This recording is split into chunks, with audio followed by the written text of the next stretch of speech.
Yes, sir. Yes, sir. You know what it is. Hey, we are here, episode 499, I.O.W Sports Show, late night owl edition. Man, a lot of NFL action to talk about. I mean, the divisional round, we're going to recap it, give our takes on it. Championship weekend is this weekend. Hey, it's going to be dope. AFC, NFC championship weekend. Hey, some coaches. I know Randy's excited to talk about the new hire up in up there in East Rutherford. So I know we'll talk about that, all that and more. So hey man, we appreciate y'all tuning in. Hey man, let's get to it. Let's go. Yeah, Solid Hill TDS, what's up? Yeah, come on. I.O.W Sports Network, late night edition. Let's go. Come on. We about to raise the bar. Wild card mark. Everybody grab a seat, cause you know we about to spark. Late night sports talk. Modelo Le Cigar. Man, you don't wanna start. Wild card mark. We about to raise the bar. Wild card mark. Everybody grab a seat, cause you know we about to spark. Late night sports talk. Modelo Le Cigar. Man, you don't wanna start. Wild card mark. Hey. L Boogie with the hot flame, ashtray full of top names, little tree for your membrane. This the 9-hour time frame. I just snatched up a 6-pack, got my hands on a lid pack, whipping up a little batch of snacks. Yeah man, I think I'm all set. Late night, can't sleep, go ahead and just tap in. Better grab you a cold one, and we about to get some laps in. Wild card on the microphone, he'll hit you with a couple flurries. Y'all need to just strap in for some entertainment sports commentary. About to raise the bar. Wild card mark. Everybody grab a seat, cause you know we about to spark. Late night sports talk. Modelo Le Cigar. Man, you don't wanna start. Wild card mark. We about to raise the bar. Wild card mark. Yes, sir. Yes, sir. You know what it is, man. Hey, thank y'all for tuning in. Appreciate y'all. Appreciate y'all. Y'all know what it is. Your man Walcott Bar in the building. Hey, my man Randy Weber. I know it's Wednesday, but we're gonna try to give y'all at least a good 45 minutes or a solid hour, some good content. So man, we're not gonna waste no time, man. How you doing, bro, man? What's good? What's good? You muted. Oh, after the Hey, news? Can you hear me? Can you hear me? yeah. You muted yourself. You were so excited that you muted yourself, bro. I know I don't know what to do with my hands. I have all this hope. It's crazy. You do it. Yeah, no, how I'm doing, I'm feeling hopeful. I'm feeling vigilant. Well, you know what? Let's not waste no time. So, hey, man, talk about it, man. Obviously there's been a lot of coaching situations that's going on. People getting fired, getting hired. Um, so let's start with John Harbaugh. I think he was one of the first dominoes, if not the first domino to fall on the coaching carousel. You big blue, go blue Giants, from the New York Football Giants, and a Super Bowl winning head coach in John Harbaugh. Man, talk about it, man. Oh, it's the best news that has happened in the Giants world probably since like the Eli years. I mean, and it's just the coaching has been consistently terrible since Tom Coughlin. We had that one really good year with Dayball. Mm-hmm. I still am hot and cold on Dayball. I think he did some things well and some things very badly, but certainly not this caliber of coach. He was never going to be the one that's leading like a consistent top team. And we have someone who is now. The coordinators, Kafka and Bowen, both needed to go. Todd Monken might be replacing Kafka, and I'm all hyped about that. I don't know who's going to be the defensive coordinator, but one of the reasons why I really like this is because outside of the Ravens, because the Ravens and I mean now the Bills, which we'll talk about, beside from those two teams, we would be, I think, the next team to be very appealing in terms of the roster you already have. You already have a quarterback that looks good. You have Cam Scatterbo. You have a very good running game. We were one of the best rushing offenses in the NFL this year. Between Dart, Scatterbo, and Tracy. We have Malik Neighbors, we don't know who they're going to be drafting at 5. My ideal pick would be Carnell Tate. If so, then you have a great receiving core right there between Neighbors, Tate, and Robinson. Y'all don't get some damn O-line and stop playing, man. Well, okay,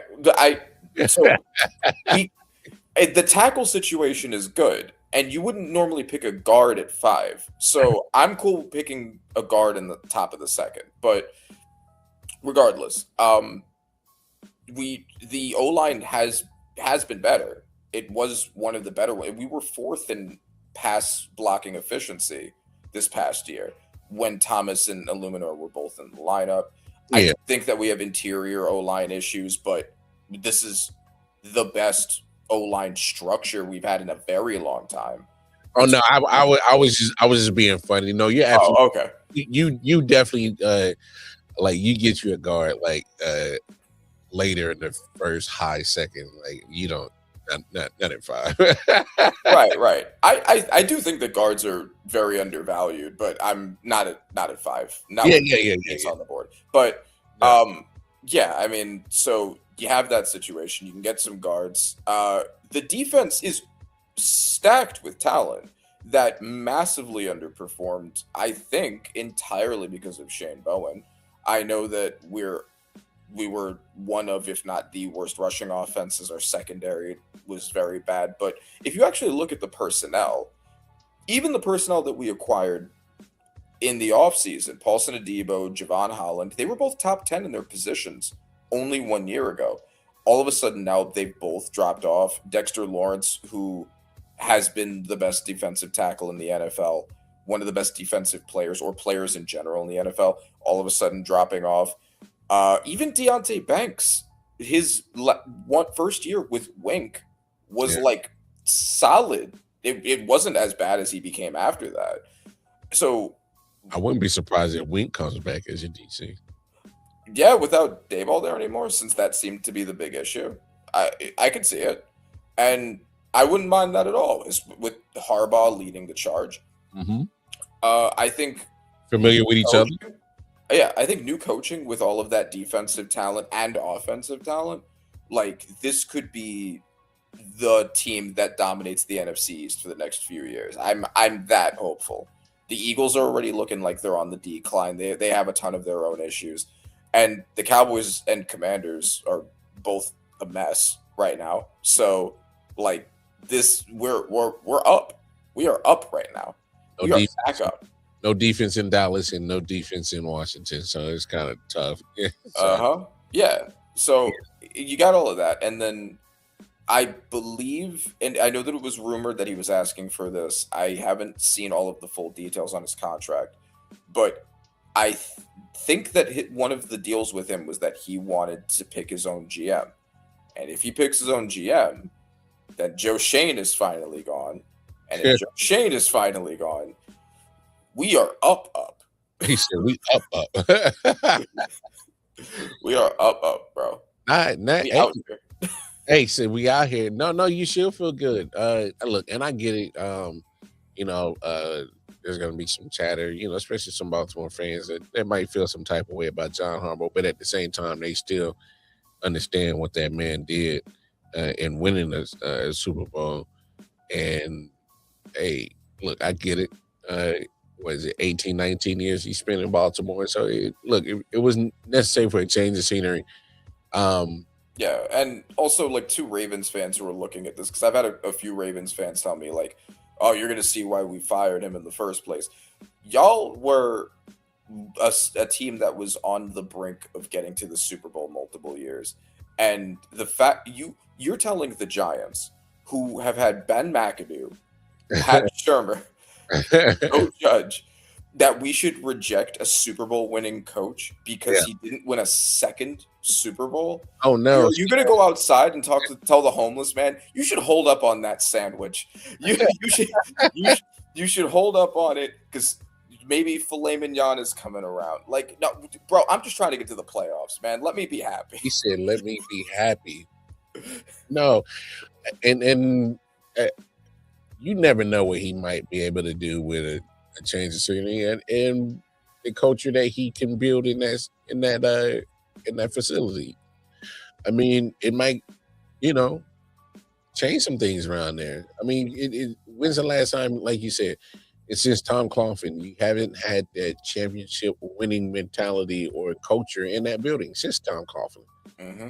So because he does have that championship caliber resume and culture that he's built in Baltimore, hey, who knows what he could bring?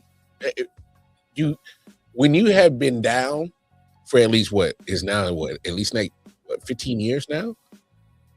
Yeah. Since 2011, we had a spike in 2016 and 2022, but it's just been that otherwise. Yeah, hey, it's time to turn it back around. Like you can't get a young guy to do this. You can't get a first time coach to do this. Because and I get it. There are some first time coaches that are seeing some success. Liam Cohen comes to mind. Obviously, what he's done this year, but there's probably a lot of stars that lined up for that. Like, yeah, Ben Johnson, another one, but like, yeah, it's true. You can't just assume that young coaches are very risky. There was a reason why Ben Johnson was unique in how sought after he was, because he was such a unique coaching prospect. Most coaches that are available are not going to be that obvious. Not at all. Not at all. So it's like you expecting to find a needle in a haystack on a first year or rookie head coach to just do what Ben Johnson or Liam Cohen did this year, like far in between. That's not a regular type of situation. So those are anomalies, like a mug. Like so, but no. Look, I think hey, who sees it? Who says it can't work? Like you said, I think and correct me if I'm wrong. If I'm a Giants fan, just getting to the playoffs is just fine, and I know that's progress.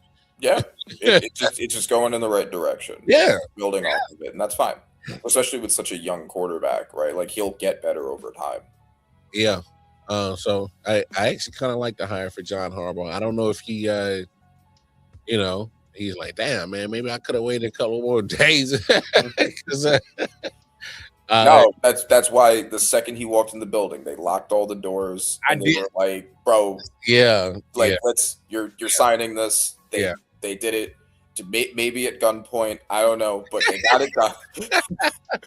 And that's the kind of aggression that I need. Ain't no lie. It was like, once I saw that he was doing the interview, I was like, they're not gonna let him leave that building. No way they let them leave that building. And a few hours later, that's when they reported got hired. But obviously, I think it took a few days to actually get the contract signed and whatnot. But whatever, it's signed, it's sealed, it's the ink is dry on it. John Harbaugh is in East Rutherford. He's not a head coach of the Giants. Speaking of because we'll get to most of the big coaching changes. Your team just made a big coaching hire. I don't know if you saw it. I think it just dropped on NFL like 30 minutes ago? No. We've been talking about it. We were talking about it last night on our Chiefs podcast. Bieniemy coming back. Yeah, I really like that. I don't know what you think. Well, I'm not gonna lie, because we had talked about it a few months ago, and at first I was like, retread. I'm like, I guess. I'm like, because it's like, I was always looking at it at this point of view, because I've always thought highly of Eric Bieniemy. I'm like, why isn't he getting the head coaching jobs? Yeah. So I'm just kind of more like, damn, he keeps getting stuck in this OC role. I'm like, bro, he needs to be a head coach. So I'm just kind of more like, that's what kind of really bothers me about the situation. I agree for sure. But It's good for your team. It's bad for him. He deserves better.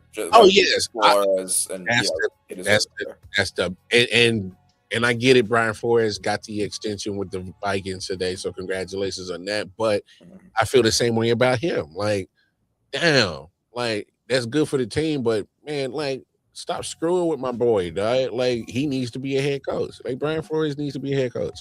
Yes. So I'm just kind of like, man, that's the kind of bittersweet, I guess, emotions that I get about that news about EB coming back to KC. But one thing I do know is, he did bring that accountability. He did not. A lot of the problems that the Chiefs had this year, they were ranked in the top 10 of most penalized teams in the NFL. And that's uncharacteristic of Andy Reid team. Yeah. And you have like individual guys like Jawan Taylor that have that reputation, but the team is usually overall good in that way. It's funny that you bring that up. That Jawan Taylor shit would have never happened under Eric Bieniemy. Really pit would have never happened.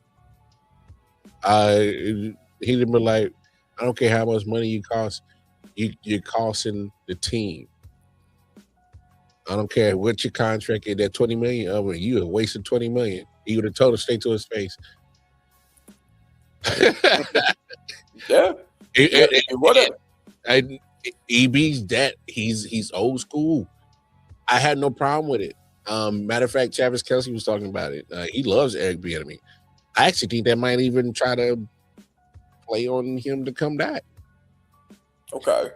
Because I was going to say, I think that one of the reasons why I really like the Eric Bieniemy signing is you saw how the offense started to go in the wrong direction when he left.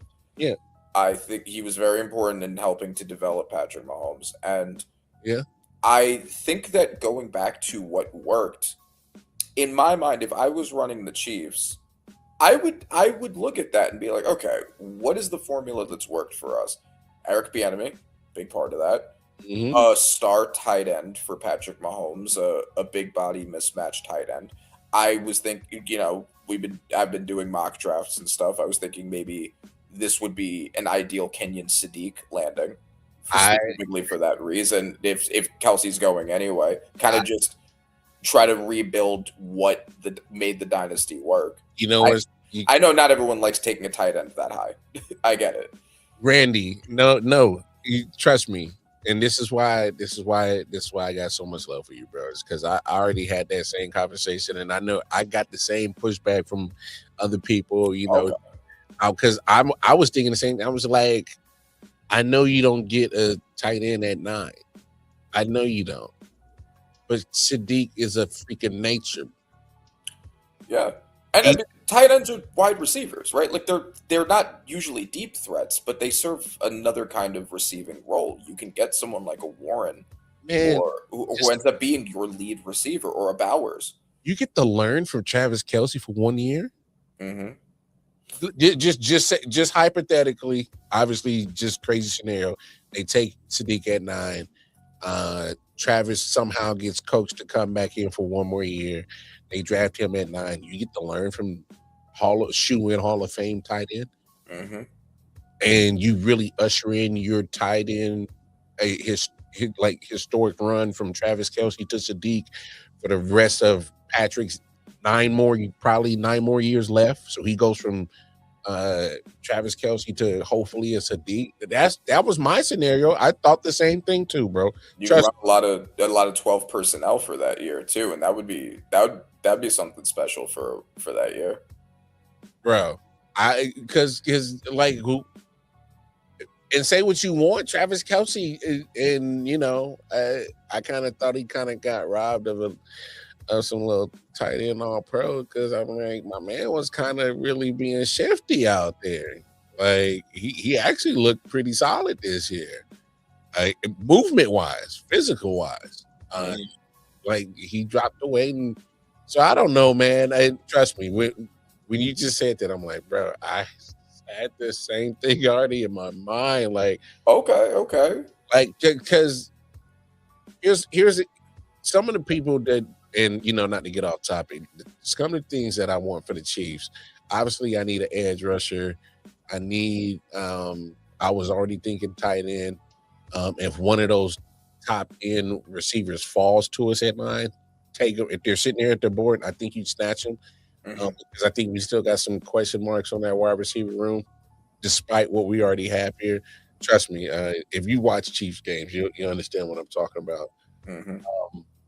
And yeah, then, no, for sure. Receiving is always been kind of iffy in this era of. And if somehow Jeremiah Love just falls 9, I think you snatch him. Okay. Because our running game wasn't great, and I will say this: our running backs were more productive under Eric Bieniemy. So imagine he gets his hands on Jeremiah Love, and that helps Patrick Mahomes. That's what really bothers me with some of the things that with the organization, and it seems like I'm being like a brat because we got 3 Super Bowls, and I partly I kind of am. Mm-hmm. But I think Eric Bieniemy is going to force him, and shout out to Chris Uno Cero. He was on the Chiefs podcast with us. He was like, Eric Bieniemy is going to force Andy to run the ball, because that's what Eric Bieniemy does. He's not afraid to, hey man, come on, let's switch it up. Let's get the running game going or something. And imagine Jeremiah Love back there that can help extend the life of Patrick Mahomes. He's not taking in all the bruising and beating and not all the workload of the offensive game plan. Come on, man. If you give my man Patrick Mahomes a 1,200-yard rusher year in and year out for the next 5-6 years, oh my God. Load up the trophy case, goddammit. I'm just being for real. So Okay. So those are just kind of my thoughts for draft wise for the Chiefs, but we'll see. But yeah, man, this coaching carousel was crazy. I did like the John Harbaugh going to your Giants. I know a lot of people looked at Kevin Stefanski, that hire in Atlanta, kind of funny. I always kind of looked at it this way when I saw that hiring. They're going to keep Jeff Ulbrich, the D coordinator, so that was smart. But with Kevin Stefanski, hey, he's a 2-time coach of the year, and he can get some offense going. So imagine if he can get this offense going. Yeah, it's another pretty appealing roster. And first of all, I do think that it's funny and ironic that he leaves the Shador Sanders team to go to Deion Sanders' team. It's just funny irony there. But yes. I didn't even look at that. Yeah. I mean, it's another one. I mean, the reason why I was pretty bullish on the Falcons going into the season was if Penix ended up being good, which I expected him to be much better than he was, everything else is more or less in place. You got the O-line, Chris Lindstrom-led O-line that's pretty consistently good. You have Bijan Robinson, who might be the best running back in the NFL right now. You have Drake London. You had a generally good receiving group, and you had what ended up being basically a top 3 safety duo, at least in the NFL, if not the best safety duo. Really, the only issue was the defensive line, and then they addressed it. And James Pierce Jr. and Jalen Walker both looked like D-Roy candidates, especially Pierce Jr. So the pieces are there. I do actually really like this signing because I think if you get a good experienced coach who knows what he's doing, if he can develop Penix and if Penix can stay healthy, you do have a really good team here. And in the most wide open division, especially depending on, if Baker comes back healthy, that's like basically your only serious competition consistently right now. I mean, we'll see if the Panthers can be consistent, and that's like you said, that's still up for debate. I mean, Falcons, Buccaneers, Panthers all finished 8-9. So I mean, like you said, and don't you rule out them damn Saints the way that Tyler Shaw was playing, man. Okay. You know what I'm saying? And like, just imagine that he started the whole season. Yeah, yeah, I know. I mean, like, I think that he was good. He was definitely good. He definitely had some great comeback moments. I do think that maybe he was bolstered a little bit by A, low expectations, and B, I hear you, Randy, but he played a lot better than what the hell I thought he was. Exactly. Low expectations. Yeah. Low expectations and pretty weak competition. I don't know how sustainable that is, but he was good. I don't think he was bad. And it does create an additional competition in this division. It's certainly not the NFC West or anything, but you know, like any of these teams could rise up. If I had to bet, though, I think the Falcons would be the ones that would rise. Of course, depending on Penix and his health. Yeah. Jeff Halfley goes from Green Bay, DC to Miami. I don't mind that hire because I know that that defense in Miami was actually pretty solid this year, so I know he's going to make that better. The defensive front was, yeah. Yes. They got to work on the secondary. Oh, yeah. I mean, it's just Minka Fitzpatrick. He can't cover the whole field. So right. Yeah. But they'll address that in the draft, I'm sure. Oh, yeah. Oh, without a doubt. Now, obviously, they need a quarterback because they already made it clear they're moving on from Tua, in my opinion. And you got to get I got to see his OC hire, who they get. The question, I do have questions about the whole Tua situation, and it's similar to my questions with the Kyler situation because in both these cases, it looks like their teams really do want to move off of them. Oh, they get. They both have contracts that are not over, and they both are going to need to eat a lot of dead cap. I don't think either of these quarterbacks has a lot of trade value, so. But you know what's not sure how they move off of them. You know what's crazy, Randy? And it's funny that you bring up the dead cap. I think teams don't even care no more about eating dead cap no more. I just think teams are really at that point, especially when it comes to quarterback, because we've seen the Eagles do it. They ate a whole bunch of Carson Wentz dead cap. Broncos with Russ ate a whole bunch of dead cap. I think teams are really at this point where they feel like, yo, he's not our guy. All right. Okay. I just think teams, especially ownerships, they're like, well, and the GM is looking like, well, hey, that's a cap hit about this. They're just like, well, I don't care. We're making money hand over fist over here. Like, get the guy. Go get the guy. I think teams don't care about eating the dead cap no more. So at this point, way to get rid of motherfuckers, man. I get it. I would agree more if I thought that there were good alternatives available for them, but I don't really know. Dante Moore's not declaring for the draft. So Fernando Mendoza is locked as a Raider. That's not even a question unless they somehow fuck that up. And Ty Simpson would be like the way out if the Jets don't take him at 2, but I think you'd have to really believe in Ty Simpson in order to be like, I'm going to eat a ton of dead cap just to move Tua or Kyler off and take Ty Simpson. And I think Ty Simpson is a very good quarterback. I think the Jets very likely will just take him at 2 and not risk it.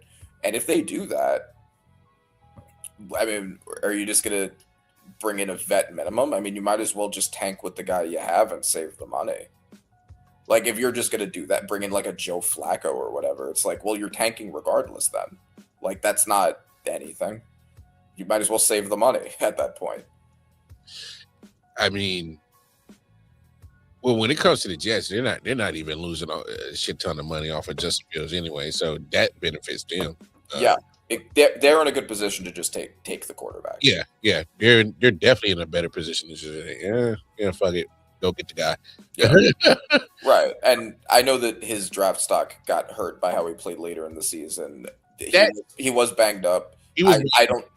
Yeah. So I think if I was the Jets, I would just take him at 2 and not put myself in a position where now I have to figure out what I'm doing. Well, here's my thing. Because you did just mention it a second ago, trade value. I don't see, unfortunately, is athletic, gifted that Kyler Murray is. He's like damn near probably like God. You like damn near gave him like attribute 99 on the whole like stat sheet. All right. I mean, gifted when it comes to being just an athlete. He's just under 6 foot. Yeah. And it's not helping him because he can be as gifted as he is when it comes to athleticism. It's not getting him out of being able to do the things as a quarterback that needs to get done in the NFL. He's struggling. Point blank period. Especially when it comes to durability. Down the stretch of a 17-game season, and they're going to start moving in to 18 when they decide to vote it in soon in the next couple of years. He's not making it through this season. He wasn't making it through 16. He's not making it through 17. So, like, yeah, it's going to be hard to find somebody still going to, because obviously the NFL is the second chance opportunities for, number 1 overall picks. And somebody's going to try to resurrect his career. I can fix him. I can fix him. And they'll fleece, and then Arizona will fleece a first out of somebody because it's a quarterback. Mm-hmm. Yeah, I mean, they could. The Steelers are always an option since they're not really in a position to get a quarterback again. So maybe they're like, let's see what we can do with him. And I don't think that's a bad landing spot for him. You get him some more receiver help outside of just DK, and he might be able to do something over there. I'm sorry, DK's overrated for me. I mean, maybe at this point in his career, I still like DK, but I just always thought he's just a big muscle bound, like just go route guy. Maybe throw some slants every now and then, hella speed, but besides the slant and the go route, I'm like, that's pretty much. It is. I just the mismatch ability that he creates. How many corners really can consistently cover him? Like just because of the size. Yeah, but him catching the ball is 50-50 in those mismatch situations. Yeah. I don't disagree. That's true. That's why I'm just like. But also, I mean, the biggest problem with him is just that they're probably not going to have him for that much longer. He's old. Like he's not a long-term solution. I still think that he's good, but he's A, not a long-term solution, and B, can't be your only receiver of any quality at all. Yeah. Aside from like your tight end, like even when he's the 3 or 4 games a year you get from him. Yeah. Well, I say this now that Jeff Hafley's been hired in Miami. Obviously, he needs to make that decision if Tua needs to stick around or not, because that was Mike McDaniel's call, or that could have been owner's call. We'll see. But I will say this: whoever they decide to hire in Arizona, because they still haven't hired their guy yet, that'd obviously be his decision if Kyler Murray's worth keeping or moving off of. A lot of crazy situations like that. I thought I'd never see the day that Baltimore Ravens and Buffalo Bills job would be open right now. So that's crazy right now. Yeah. So, and I'll talk about that, the Bills, especially when we get to the divisional round games. I am also surprised, and I mean, there's been a lot of conversation why McDermott and not Bean, and I can't help but agree that seems like Bean is the one that, if anyone was supposed to go from that situation, it would be him. Yeah. Uh, I mean, it's not McDermott's fault that they never replaced Diggs. It's not McDermott's fault that Bean is so worried about other people's opinions and so sensitive that he calls it on radio shows to argue with radio hosts who are like, "Hey, why don't we have a receiver?" Like, I don't know. I thought McDermott was doing a fine job. I didn't look at that game, and we'll talk about the problems with that game, but I didn't look at that game and think that was a terrible play calling job. You know, that this is terrible talent development. That's why they lost this. So I don't know. I think that McDermott was kind of used as a sacrificial lamb there, and I don't know if moving off of him was the right idea. We'll see who they end up getting. Yeah. This is about as good a time to need a head coach as you will have, but I don't know if they're going to find a better one. Yeah, and trust me, because I think you are 100% right in your analysis. I definitely agree with the part that I think Brandon Bean, the GM, definitely needs to holster a lot of some of this blame on why the Bills never got over the hump, because if McDermott is reported saying that this was not a team that was built to win a championship, he wasn't lying. No, this roster was not built to win a championship. It was built to compete to try to get to the Super Bowl. What is not built to win a actual championship. So I also to clarify, it was a good time to need a head coach maybe like a week ago. I don't know if it still is, because Saleh went to the Titans, so he's gone. Most of the most desirable ones are gone, but there are still some coordinator options that I like Kubiak and Shula, that look good. But this cycle, I would say, but now it's starting to run a little thin. I don't know who the best option left is. Yeah. They might take Dayball. Dayball helped develop Josh Allen. Yeah, some of the seats are starting to set up. So, but the crazy thing about McDermott getting fired, look, I because we've had this conversation before, because I was actually 2 years ahead of schedule. I was actually saying, like, man, it might be time to move on, because you keep hitting the glass ceiling, same voice. And I understand that he's brought a lot of regular season success, playoff appearances. I understand that, but it's like, bro, you keep glass ceiling, and we got to remember that he is a defensive minded head coach. Like, defensive side of the ball was his forte, and there were times where his defense was just not good. And yes, Brandon Bean is part of that problem, because he was getting old past their prime as defenders. They're old and slow. Mm-hmm. Yeah, Joey Bosa, which ended up being a solid 1 year cheap addition, tying for the lead in forced fumbles, looking like a comeback player of the year candidate. But I mean, this 1 year, you're not signing him again. He's going to be 31.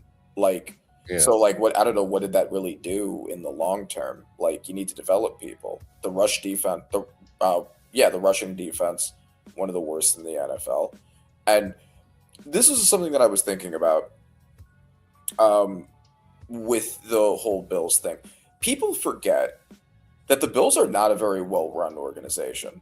And the reason that people forget that is because a lot of sins get forgiven when you have an elite quarterback. It's a real thing. And the Bengals have benefited from it too, because they got into Joe Burrow. Now, to the Bills' credit, when they got Josh Allen, he was not good. They got him entirely off of traits. He was raw as hell, and they developed him.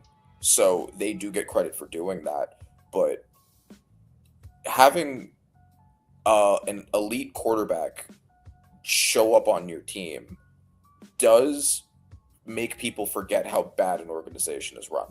And like the Bills have never been a well-run organization. Uh, and there are some teams where it just seems like things always work out for them, and there are other teams where it seems like nothing ever works out for them. Like I think the Patriots and the Seahawks is like the organizations, things just seem to work out for them. And then you look at a team like the Jets, where it's like, or the Browns, where it's like nothing they do works ever. It's just even if it seems smart on paper, like the Aaron Rodgers stuff that the Jets were doing and the way the defense looked, all it just fell apart. Just curse, I guess. And then they're the Bills, and it's just like, which organization are they actually more like in terms of their operation and processing? It's like they're not really more like the Patriots and Seahawks. They're more like the Jets and Browns. At least they're closer to it, but they happen to have an elite quarterback, so they get to the playoffs. They get to championship games, and it's like, okay, we've kind of forgotten that there's a lot wrong with the way the team is run, and that's why they haven't gone even further. Bengals, same thing. They have been historically one of the most worst run franchises in football, and then they get Joe Burrow because they get the first overall pick. He's basically plug and play. They don't have to do much, and he gets them to a Super Bowl. He gets them to a championship game. He's been injured, but in the past couple of years we've started to see, because they haven't succeeded, like, oh, this is not a well-run team. They just got lucky because they have Joe Burrow. And that last year was the best example because they couldn't even make the playoffs with him balling the fuck out. 3 years in a row they missed the playoffs. At some point in time, Mr. Joey B, who likes to win, is going to get sick and tired of missing the playoffs.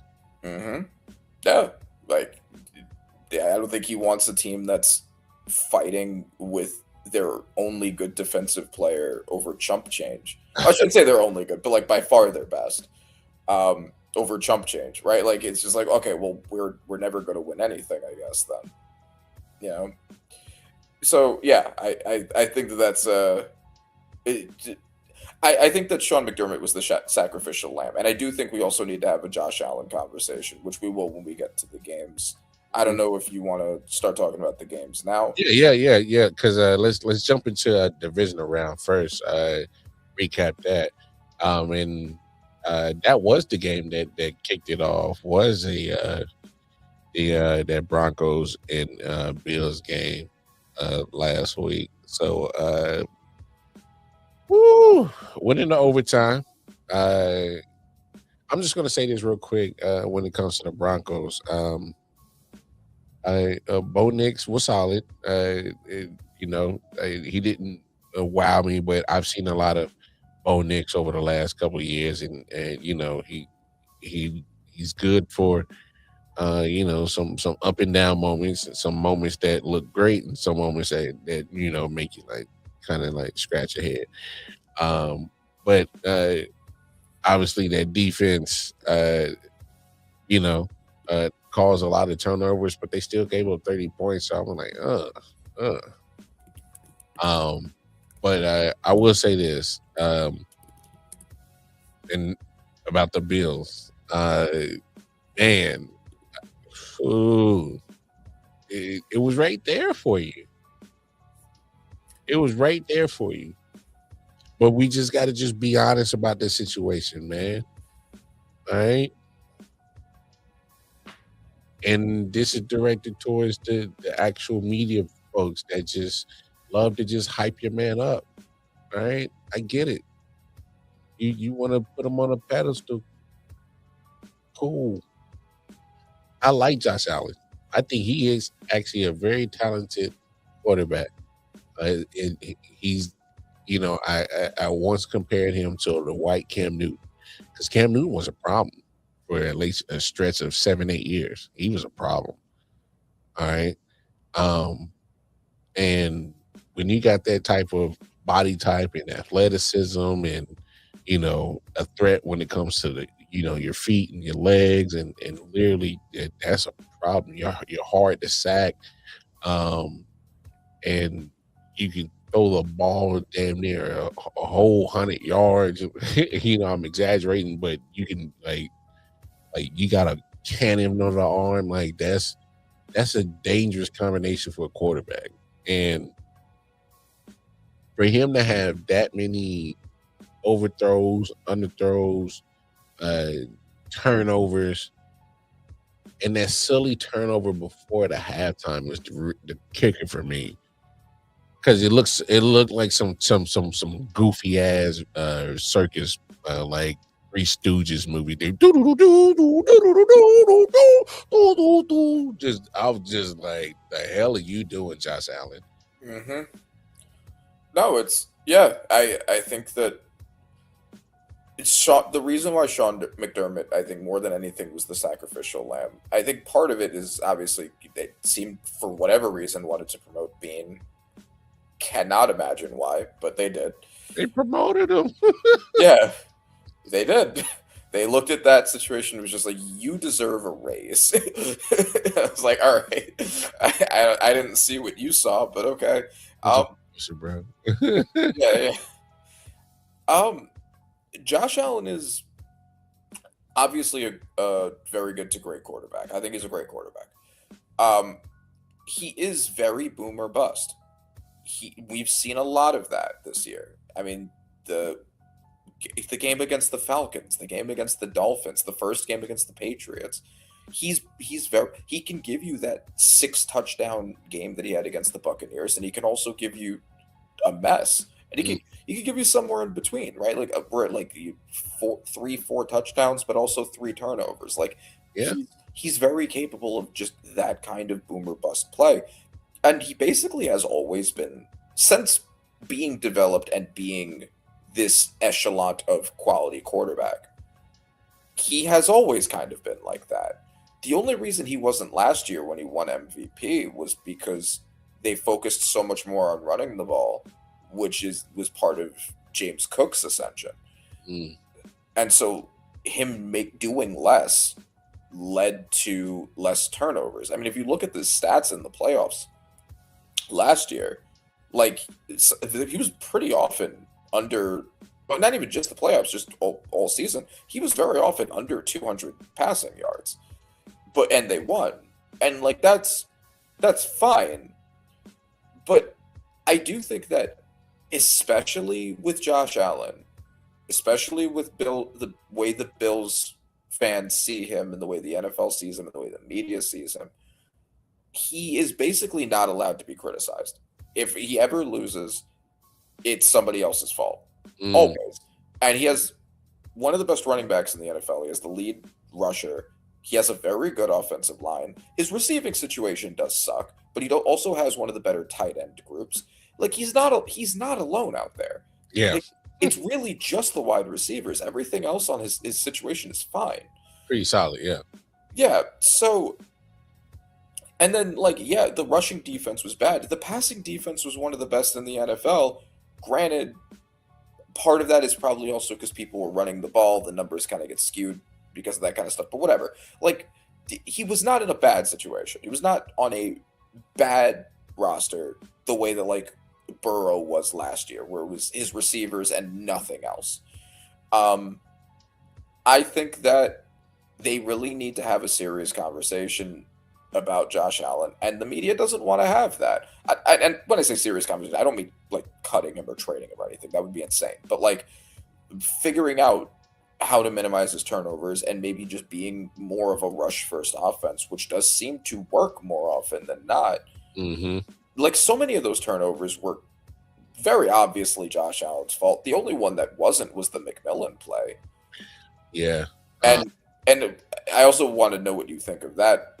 What do you think of that call and also the PI calls at the end? I'll say this. So the interception, that last one, the McMillan play, the next day they had a play in the Rams and Bears game where I can't remember who the person. I think it was Devontae, where he kind of made a catch and uh, the defender had almost kind of they did the same thing that McMillan did and got his arms in there and took the ball away, but the receiver's body is on the ground. And they called that a catch in the Rams game. And I was like, whoa, you got to go back to the night before and call that the same way. If you call it an interception the night before, you got to call it an interception now. So, again, here we are in 2026 as a calendar year, but 2025 season, where we have no idea what the hell a catch is. We have no idea what it is because the refs don't know what it is. Yeah. Because they're not referencing it as a what is a catch. So they until they figure out what the hell the catch is, they still are struggling for the last 100 and almost damn near 6 years that they've been having NFL around. Still don't know what the fuck catch is. So Right. And like, yeah, no, it's true. The reffing is very inconsistent. I don't even necessarily, both with the McMillan play and also with the 2 PI calls, I don't necessarily look at them and be like, that is egregious, right? Like, I think you could look at them and be like, it's gray area enough where I can understand in all of those cases why they went the way they did. now I'll be honest, The Ray. problem is consistency, I think, more than anything. Oh yeah, consistency is a problem. Now here's where I might be in the minority when it comes to the PIs. It didn't bother me because I'm like, when you get grabby and you start taking a receiver's arm away for them, restricting them to try to catch the ball, they're gonna throw the flag on you. So I'm kind of like, so I mean, I get it. Like, so for me, when they're both hand fighting, but at some point in time when the ball is in the area to try to catch it, and you like got my man's hand, I gotta throw the flag on you.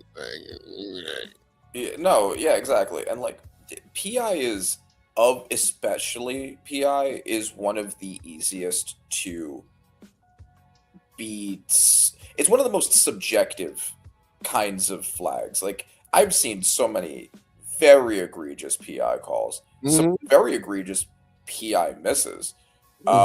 Yeah, Saints fans certainly remember. Oh yeah, they're still mad about that. Yeah, exactly. I'm still mad about the one from this year. I think it was Andrew Phillips. I'm the one from the Giants Eagles game. I'm still mad about that. I will never not be mad about that. And yet, I don't know. I'm not going into all that, but it's like that. But like, even if I were to concede to Bills fans that I wouldn't have made those calls, Bills fans have become kind of babies. Like, I mean, they got a rule change because of one of their playoff losses. Being their GM is notoriously a huge baby, and it makes it hard to want to side with them. Especially when they won't look at their quarterback who had 4 turnovers, 3 of which were clearly his fault, and a bunch of obvious missed throws to wide open receivers that really is what cost them the game. If he had just been on the mark for those last 2 passes in regulation, the game would have been over. You don't even get there. We're not even having this conversation. Right. Yeah. And so they don't want to they don't want to go there, and it's like you shouldn't have been in this position in the first place. Like you have what last year's MVP, a consensus top 4 at least quarterback in the NFL. Like, get the wide open throw. Got to make the plays. Hey, remember somebody had they had also brought up that 2-point conversion he had missed against the Philly with the game on the line. Yep. Wide open, to Shakir. And it's just like, hey, he's a lot like And this is going to sound entirely like praise because he's considered one of the greatest ever, but it is both praise and criticism. He's a lot like Brett Favre. Brett Favre was also like that. He was super boom or bust. He would actively win games for his team, and he would also lose games for his team. Fair. That is kind of like the Josh Allen experience, and that doesn't mean that you can never win a Super Bowl with that guy. I'm sure. I'm not sure, but there's a very good chance he eventually will. He got certainly one. has the talent.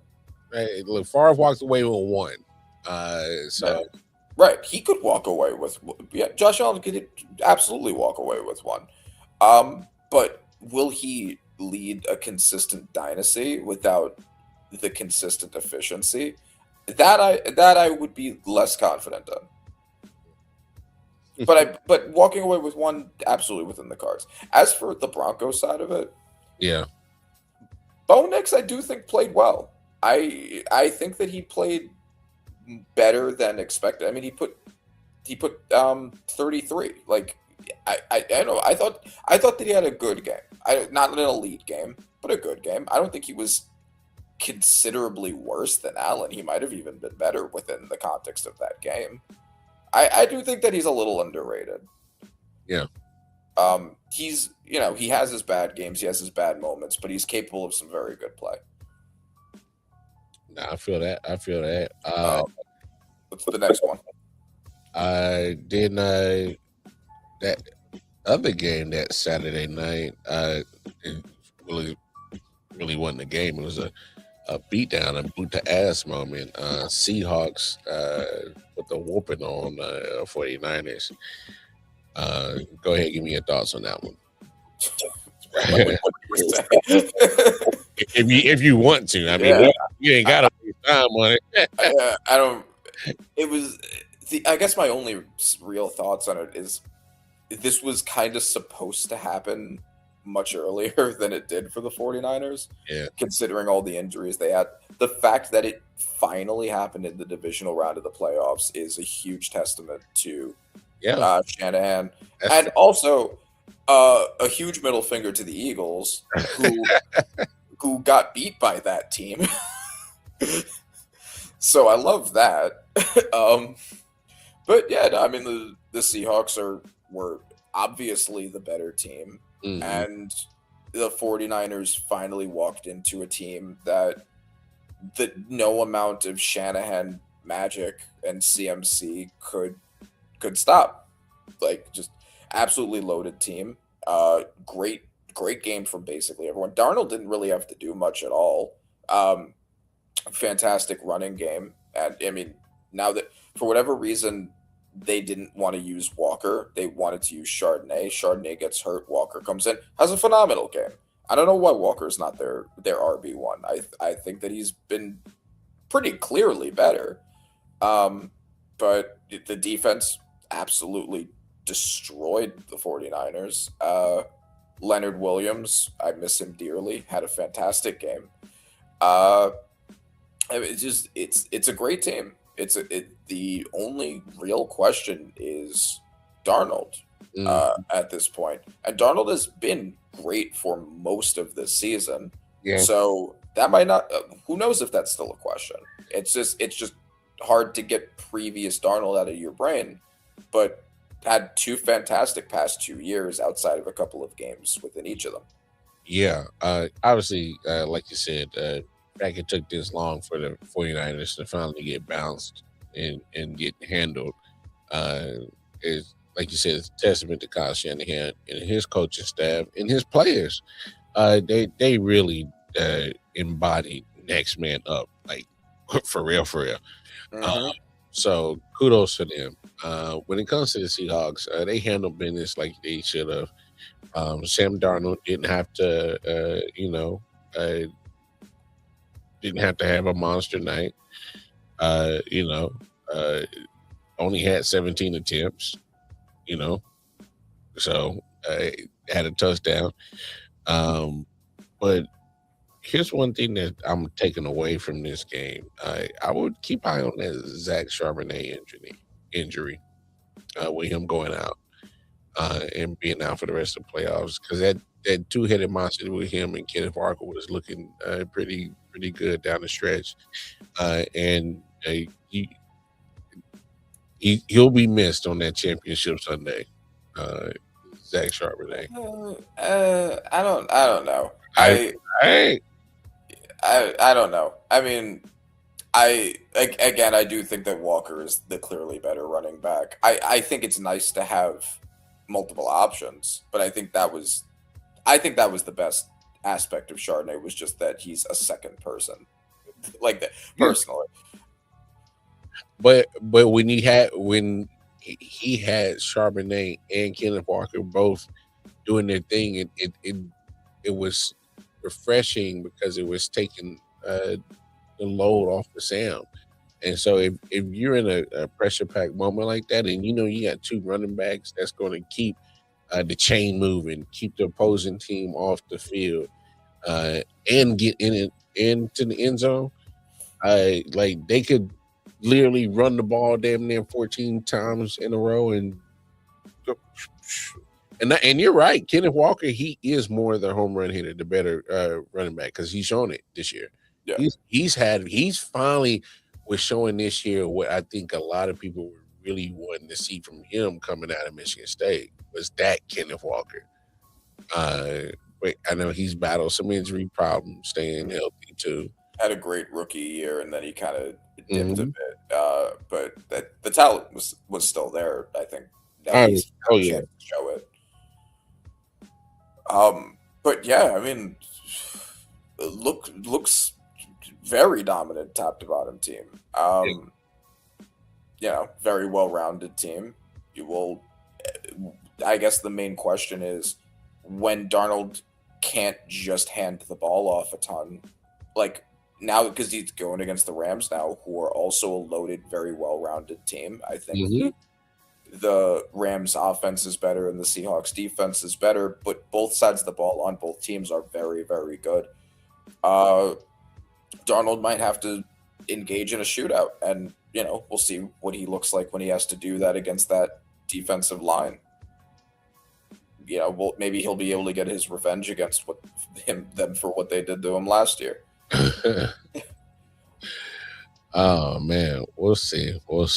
But that was Saturday's action, and then Sunday's action, man. Start off with the Texans and Patriots, and man, when I say man, is this neither one of these teams won the winning damn game? There was so many damn turnovers in this damn game. Definitely a very defensive game. All right. So I have my hottest of hot takes. The real hot take that more than anything I wanted this episode for. And the reason why is because as someone who suffered through the Tom Brady dynasty, as a Giants fan, although, there were parts worth celebration as a Giants fan, but who suffered through the Tom Brady dynasty, I'm seeing things and I would like to give a warning because I'm seeing a lot of similarities. Not the warning. I'm giving a warning. I'm giving the prophecy. So because Tom Brady has entered GOAT status, consensus GOAT status, in terms of the way that most people see him and the wider world sees him, he has benefited from a lot of revisionist history.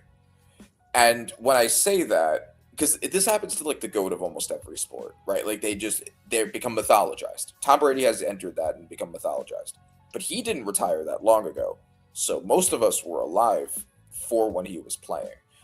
And a very, very common criticism of him when he was playing was that he very consistently benefited from an elite structure around him and on his defense. And he would win many, many games that he individually did not deserve to win. Playoff games, regular season games. I mean, everyone remembers Matt Castle. not having started a football game since high school, entering that same structure and winning 11 games.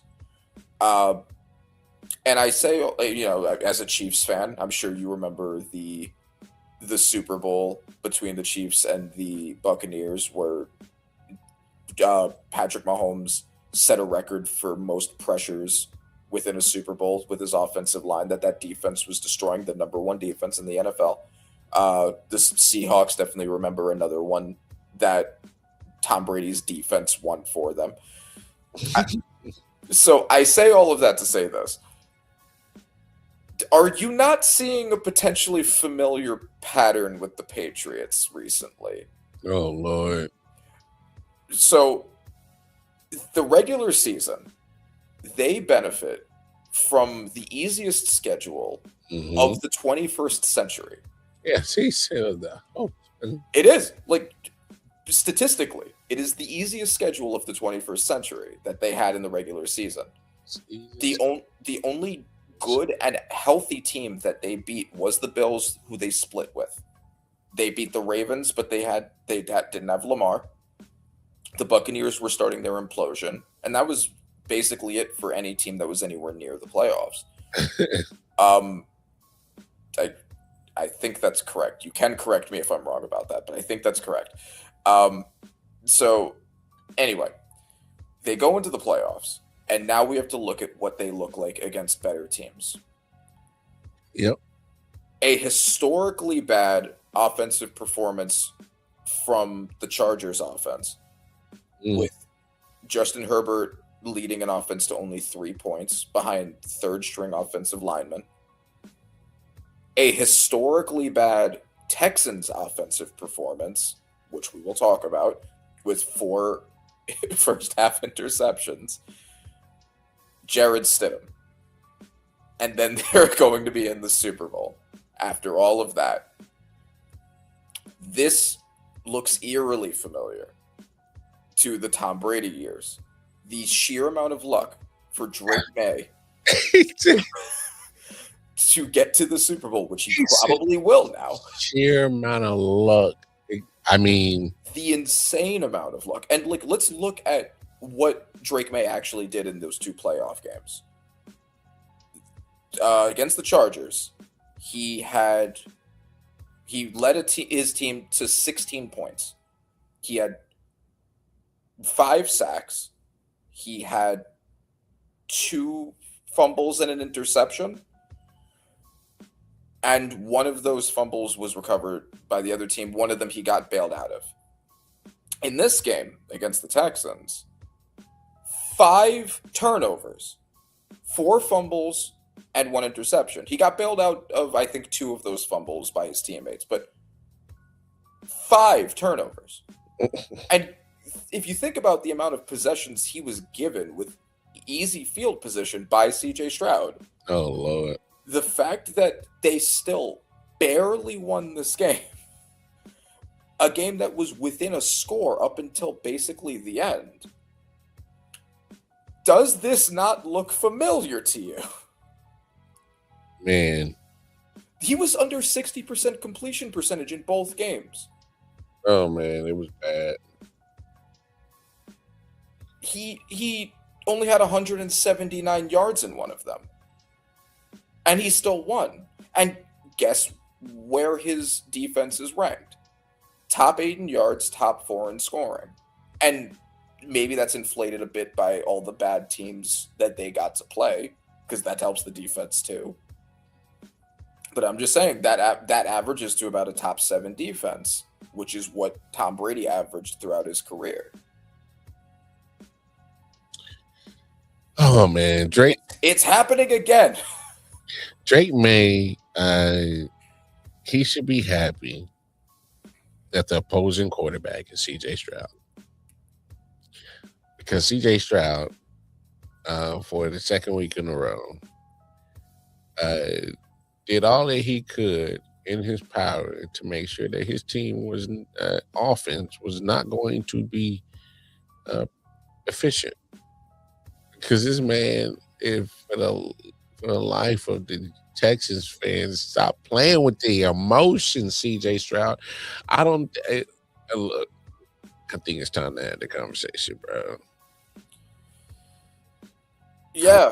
I don't know. I don't know if CJ's it's almost like the rookie season was so far long ago now. That was 2 years ago, but it seems like it was forever ago. What that CJ where'd that CJ Stroud go? So I have a friend that works at PFF, and I was talking to him about this game, and one thing that he's in my one of my fantasy football groups, one of many, and he I asked him what he thought about CJ Stroud, like what he thought about that whole thing. Like, did he think that the Texans had the ability to fix him with a benefited offensive line? And what he said was, if you actually look at his rookie season, he had one of the highest what's called turnover worthy plays. People just didn't catch them. Mm. He had some of the highest turnover worthy plays, but also some of the lowest interceptions because they would just bounce off players' hands. Just luck.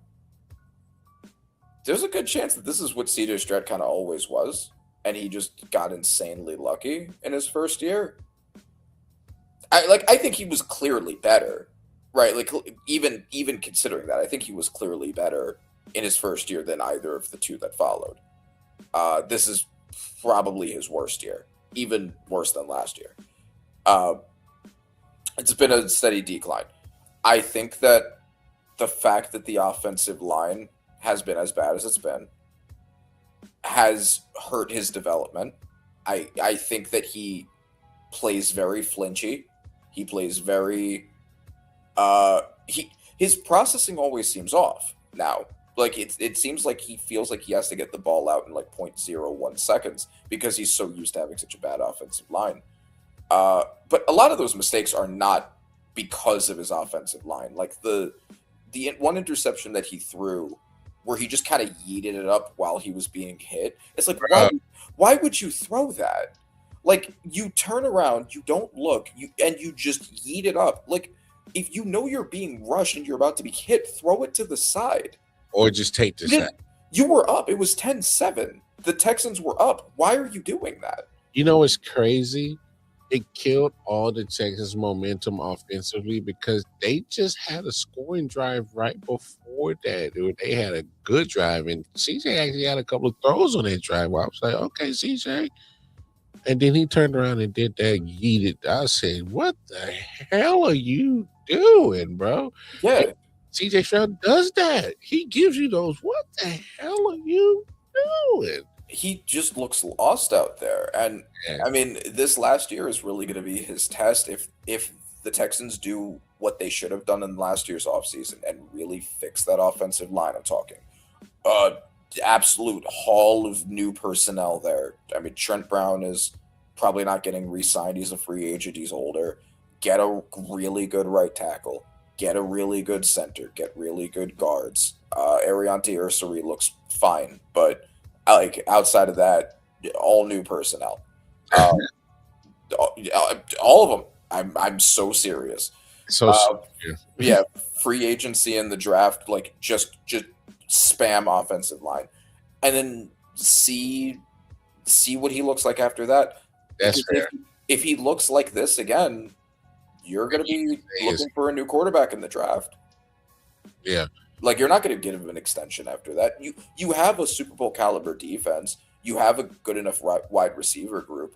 This is a win now team. They can't afford to be held back entirely by their quarterback.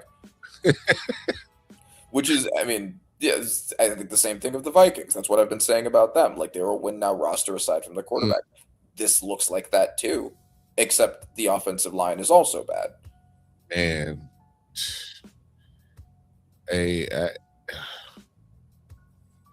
it's so crazy that CJ Stroud has literally just wasted a Super Bowl caliber defense. And they were doing their part. They were trying to score.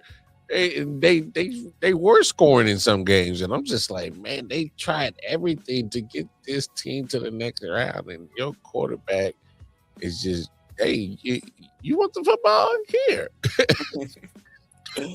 Oh my gosh, that hurt my soul to watch, man. Yeah, no, I've been rooting for CJ Stroud. It sucks. I I think, and I think a lot of people believed like the offensive line was the only problem, but no, No, I think the problem. A lot of these are not explainable by that. I think CJ Stroud himself is a problem right now. CJ is a problem now. To give him some bail, yes, the offensive line is not good. That does play a part into it, but like you said, um, if when you are given the time, you got to be, on it. And and obviously, I will say this: he hasn't had consistency at officer coordinator, and they keep carouseling that job down there in Houston. So True. he needs some stability. All right, he needs one coach, one voice that needs to have that connection with him for 3-4 years, get the best out of him, and then that's how you get. That's first of all, that's how you get elevated to a head coaching job, whether it's at that same building or somewhere else.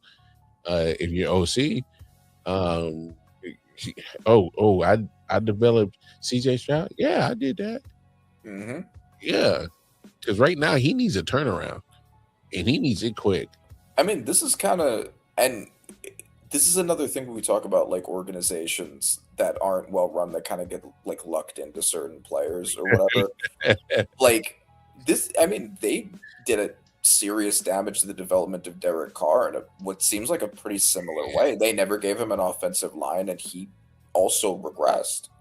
And Yeah, it looks like that might be what's happening here. that's crazy. The ghost of that. But no, I mean, that's right. Like it's not dissimilar. No, I hear you. I hear you. But so yeah, because offensive line issues, and CJ, he said, man, I ain't trying to sit over here and get hit like that, man. Like, no, right? So, you know, um, it it's crazy though. Um, And also, before anyone, because I know the to my Drake May oh Lord, threat, my Drake May concerns. I know the response. I know what it's going to be. Well, he won against the one of the fourth best and the best defenses in the NFL. So it's blah blah blah, all of that. Like, okay, but against the Chargers, he had one touchdown to 3 turnovers, and the one touchdown was when the game was already way out of balance. yeah. And in this one, like, yeah, he had 3 touchdown drives, but again, look how many possessions he was just handed by CJ Stroud in great field position. Mm. So no, it's happening again. You should be very afraid. The NFL might be bad again for the next 20 years because the Patriots are a team that uses devil magic, and it's happening again. Wait a minute. Demon magic,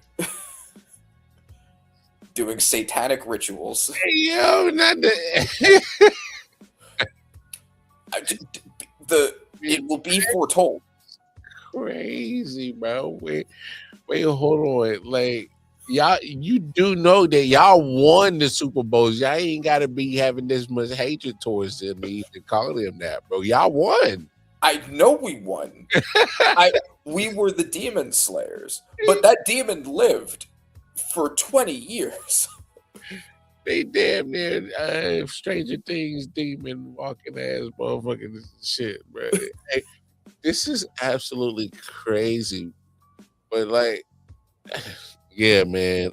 I will say that's probably the only thing to draw back to this whole situation with the Patriots is I do not need that fan base coming out the ground, out the sewers and shit, coming out of hibernation.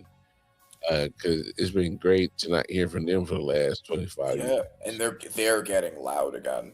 Oh, They're exactly. getting loud about Drake Mays one Exactly. 1 to 3 touchdown turnover ratio and 3 to 5 touchdown turnover ratio, and being like, this is the GOAT. He's the second greatest only to our Lord and Savior. Like, they're getting there. Drake, May. Like, I'm seeing it everywhere.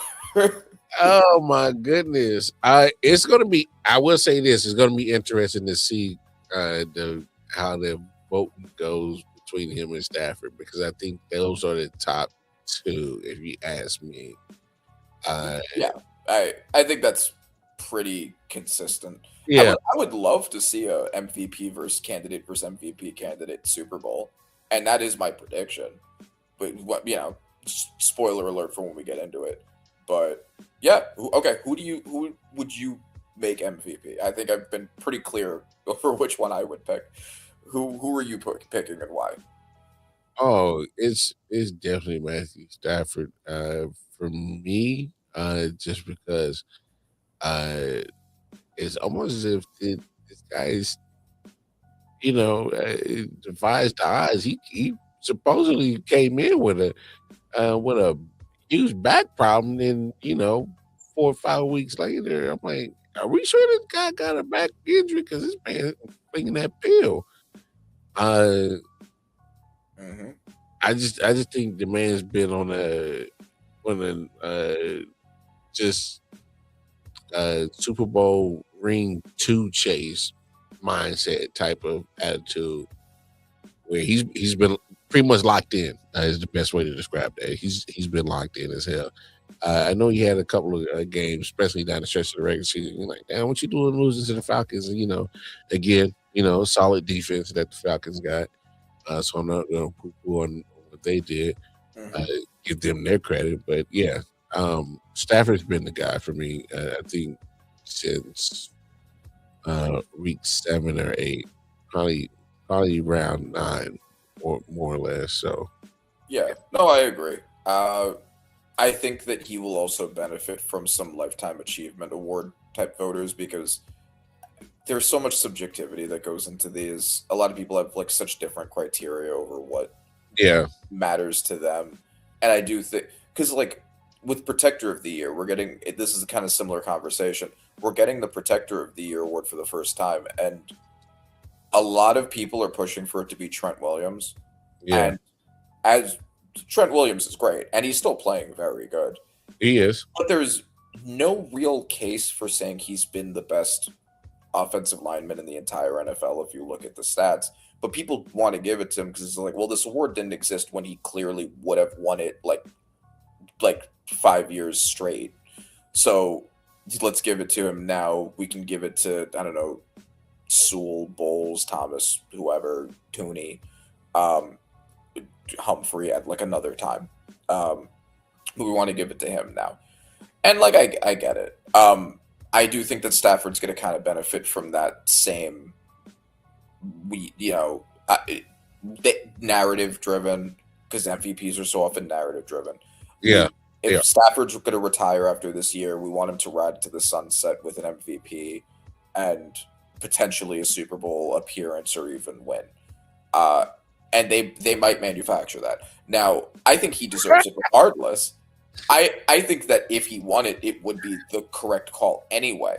But I do think he will benefit from that aspect of it. Manufactured or not, he's the best candidate.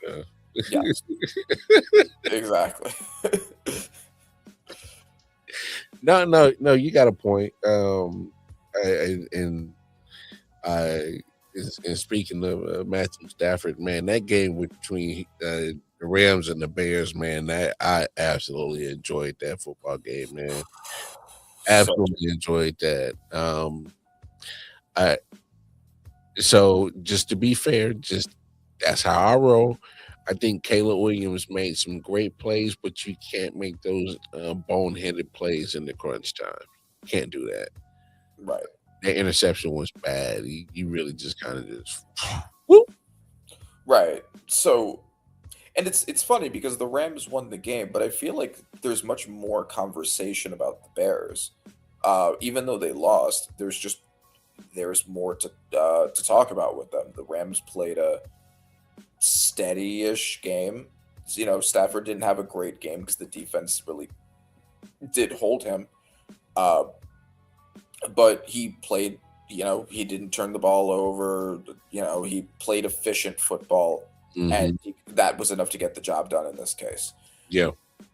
Caleb, after last week when I had said he had one of the best throws I've ever seen in my life, that throw yeah, from last week where his feet were wrapped up and he was falling and he got the first down pass off to I believe Loveland.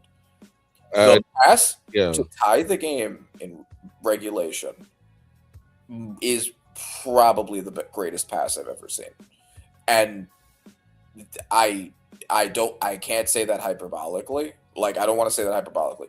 I screamed at my TV. I screamed what the fuck at my TV. I'll keep it 100p. I was like, what the fuck?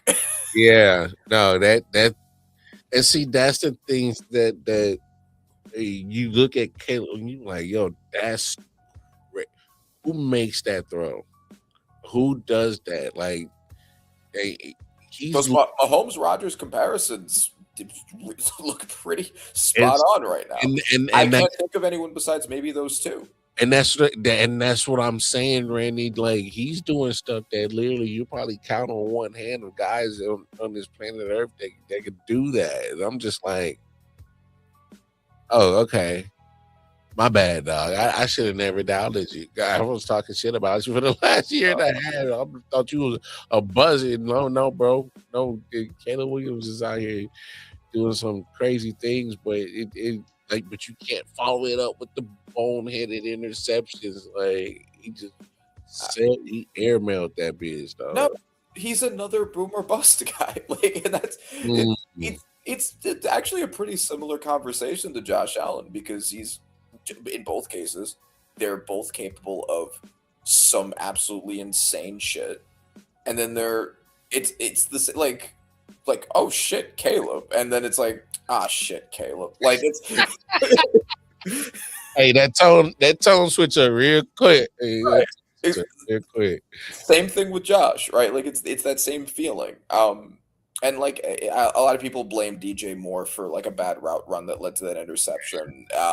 It was kind of, I guess, hard for me to tell, but maybe it was a mix of both. But yeah, I mean, like, as soon as the Bears were down, I put money on them, and they've done it every time. And then the one time I put money on them to end up winning doesn't happen, because of course it doesn't. I don't know, but it's like football analysis. It's the offensive line has given him a great infrastructure. The receiving core has given him a great infrastructure. The fact that he has the time to make those superhuman throws is also a testament to that offensive line. And I think that this team, they didn't make it this time. They were so close. This team is going to be a serious threat for a long time. They have a young quarterback who's capable of doing that shit, with one of the best O-lines in the NFL, one of the best receiving groups in the NFL.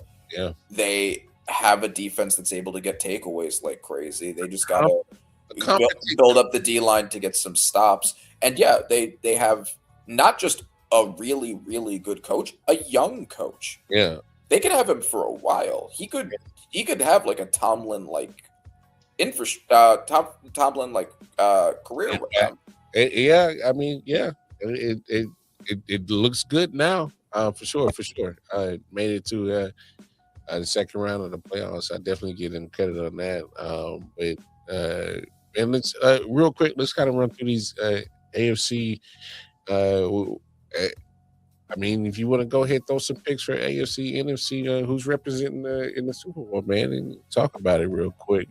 Break down the AFC Championship game. Obviously, Broncos without Bo Nix, ankle got jacked up in that last game against the Buffalo Bills. They take on Drake May, New England Patriots. So man, due to the aforementioned Satan magic. I know, right? Yeah, Jared Stidham is starting for the Broncos in this game because, of course, that's what would happen next. Yeah, I mean the Patriots are undoubtedly going to. Well, not undoubtedly. We could get a super random Jared Stidham masterclass a la Nick Foles. Don't do that. Don't speak that in existence, bro. Don't do that. Oh, I'm speaking that because I would be so happy if that happened. I don't think it will, but oh damn, wouldn't it be great? Yeah, I mean like the Patriots are the very very heavy favorites because Jared Stidham is out. I think that if Jared Stidham plays well, because there's been the whole system quarterback, you're uplifted by your own line and defense narrative around Bo Nix. Sometimes he's deserved that, sometimes he hasn't deserved that. This is gonna be a test for that narrative. Like, how much do we actually believe in Bo Nix? Is it really him? I think it is really him. But if Jared Stidham balls out, we'll have to look at that. With like, is it just another Sean Payton masterclass? We'll see. But yeah, Patriots are the favorites there because of the quarterback. Rams and Seahawks is, I think, the more interesting game.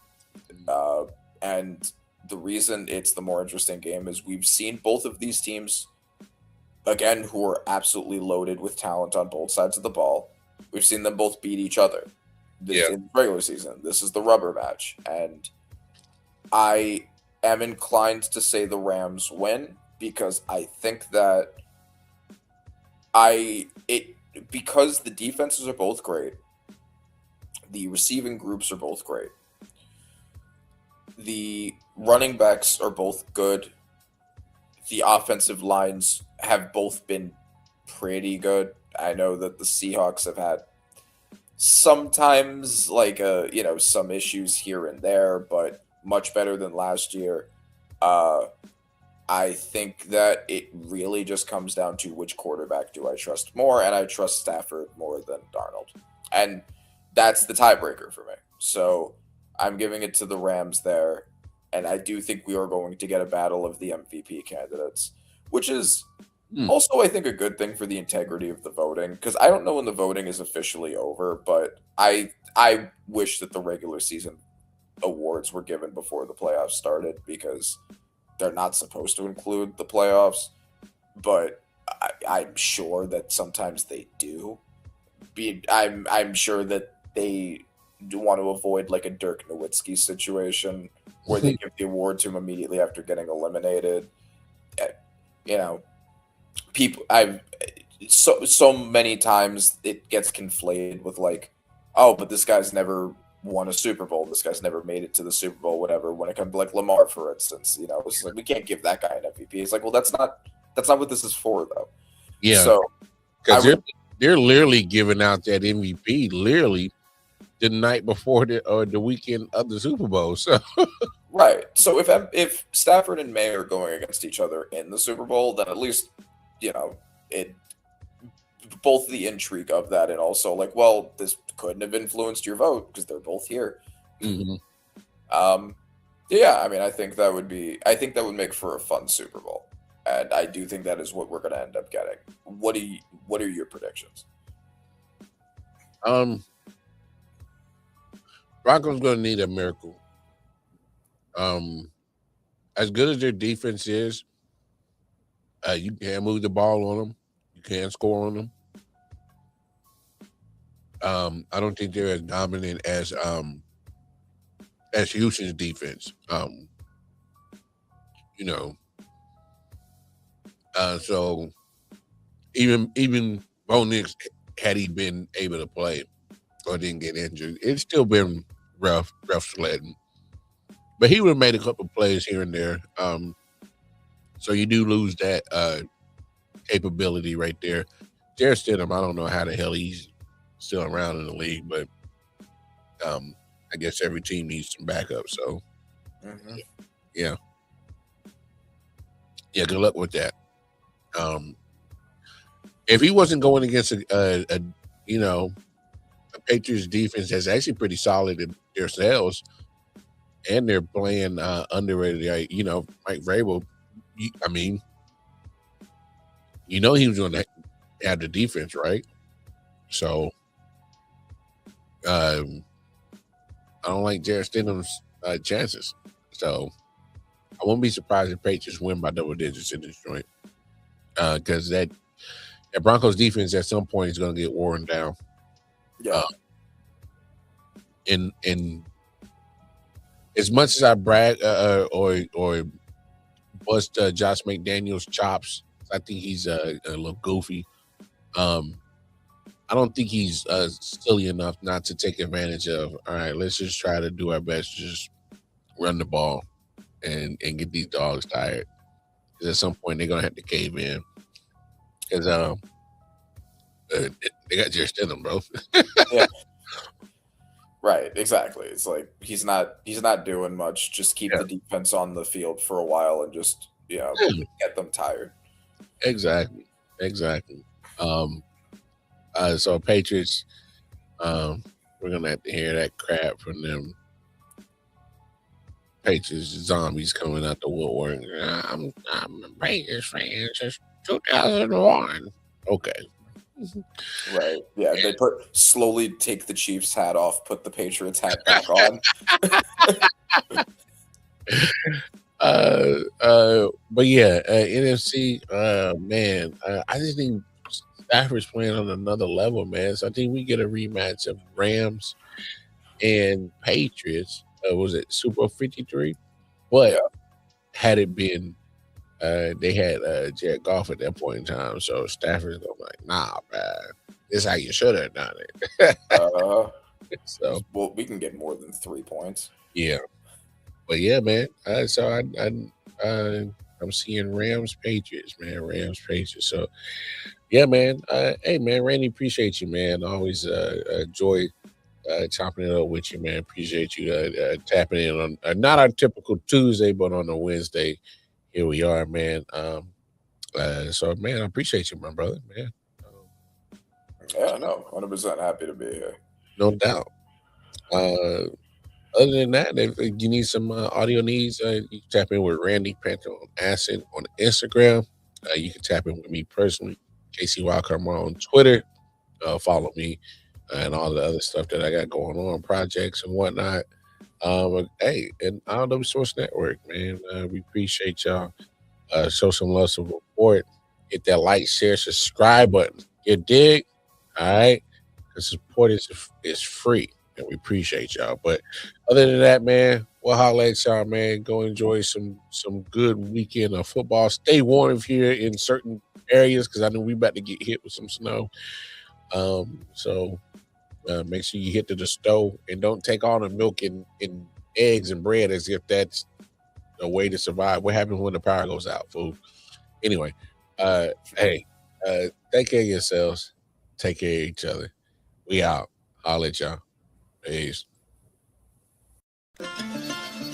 Yeah. Solid Hill TD, yes, what's up? Yeah, come on. I.O.W Sports Network, late night edition. Let's go. Come on. We about to raise the bar. Wild card mar. Everybody grab a seat, cause you know we about to spark. Late night sports talk. Modelo, cigar. Man, you don't wanna start. Wild card mar.